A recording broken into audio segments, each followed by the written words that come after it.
ಅಯೋಧ್ಯೆಯಲ್ಲಿ ಬಾಲರಾಮನ ಪ್ರಾಣ ಪ್ರತಿಷ್ಠಾಪನೆಗೆ ಸಂತರು ಅರ್ಚಕರು ಸಾಕ್ಷಿಯಾದರು. ಸಂತರು ಅರ್ಚಕರ ಸಮ್ಮುಖದಲ್ಲಿ ರಾಮನ ಪ್ರಾಣ ಪ್ರತಿಷ್ಠಾಪನೆ ನಡೆಯಿತು. ಆಚಾರ್ಯ ಗಣೇಶ್ವರ್ ದ್ರಾವಿಡ್, ಲಕ್ಷ್ಮೀಕಾಂತ ದೀಕ್ಷಿತ್ ಇಬ್ಬರು ಕೂಡ ಪ್ರಮುಖ ಅರ್ಚಕರ ಸ್ಥಾನದಲ್ಲಿ ನಿಂತು ಪೂಜಾ ವಿಧಿವಿಧಾನಗಳನ್ನು ನೆರವೇರಿಸಿದ್ರು. ಹಾಗೆ ಇವತ್ತಿನ ಈ ಕಾರ್ಯಕ್ರಮದಲ್ಲಿ ಮುಖ್ಯ ಯಜಮಾನನಾಗಿ ಪ್ರಧಾನಿ ಮೋದಿ ಪೂಜೆಯನ್ನ ಸಲ್ಲಿಕೆ ಮಾಡಿದ್ರು.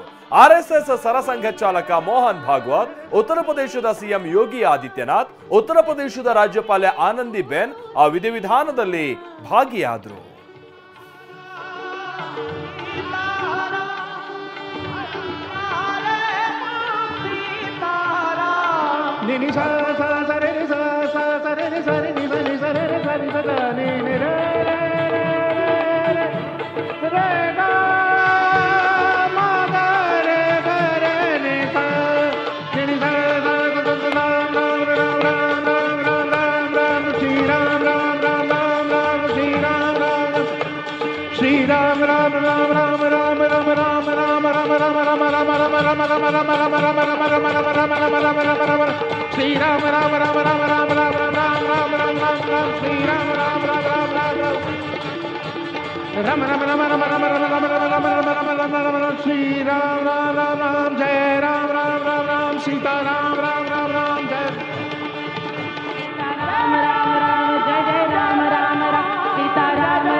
जय जय राम राजा राम